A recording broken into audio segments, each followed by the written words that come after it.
Is VOA News. I'm David Byrd. UN officials have expressed alarm on Wednesday at the worsening humanitarian situation in northwestern Syria.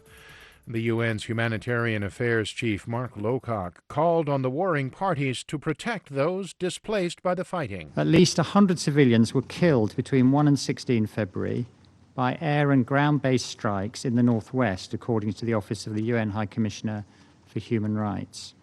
35 of those killed were children. Backed by heavy Russian airstrikes, Syrian government forces have for weeks been conducting a crushing military campaign to recapture the Aleppo countryside and parts of neighboring Idlib province.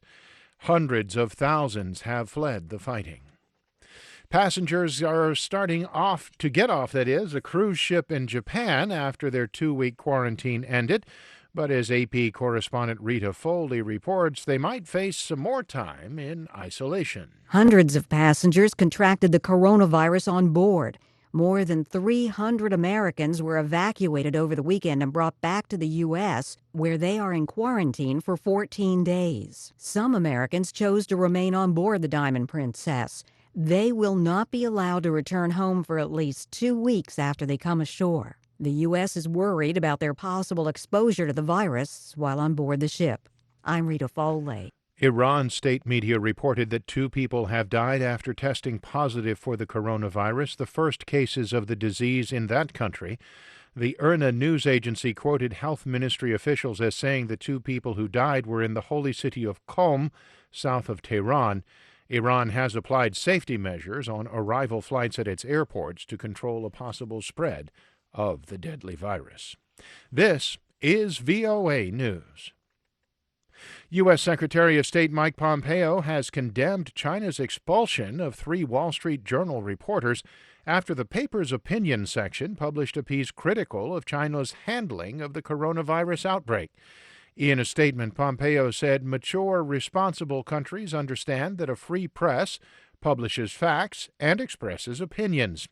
China's foreign ministry said the opinion piece, which ran under the headline, "China is the real sick man of Asia," has criticized Beijing's handling of the virus outbreak and was racist and denigrated China's efforts.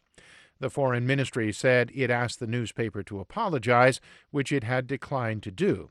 However, the journal's publisher, William Lewis, said in a statement that he was deeply disappointed by the decision to run the headline. Lewis said the opinion pages and the journalistic part of the newspaper are separate entities, and it was not the journal's intention to offend anyone. Lawyers for WikiLeaks founder Julian Assange say that President Donald Trump offered Assange a pardon if he would say that Russia had nothing to do with the website's publication of Democratic National Committee emails during the 2016 election. The emails contained embarrassing details about the Democratic Party. Assange's lawyer referred to a witness statement by former U.S. Republican Congressman Dana Rohrabacher, who visited Assange in 2017, saying he had been authorized by the president to offer a pardon. Rohrabacher's statement said the pardon would be contingent on Assange saying that Russia had nothing to do with leaking the DNC emails. Assange and WikiLeaks and their involvement with Russian efforts to disseminate emails that would hurt Democrat Hillary Clinton were central to former special counsel Robert Mueller's investigation. A White House spokeswoman denied the report, calling it a total fabrication. Michael Bloomberg's presidential campaign has made a big gamble, and it will be tested in a few hours in Las Vegas, AP's Sagar Meghani reports. Bloomberg has skipped the early voting states and instead poured hundreds of millions of dollars into TV ads. Tufts University political analyst Jeffrey Berry says his rivals have noticed. He's doing it the easy way. They've been doing it the hard way, and they're angry. And ready. I'm anxious for the debate tonight. Joe Biden says he'll tell the truth about Bloomberg. That always works. What's the truth about Bloomberg? Truth is, he's basically been a Republican his whole life. Biden's faltering campaign badly needs a boost, and with the other candidates also pushing to separate themselves, some Democrats fear the stage is set for a bare-knuckle brawl on the Vegas Strip. Sagar Meghani, Washington. For more on these stories, be sure to visit our website, voanews.com. I'm David Byrd, VOA News.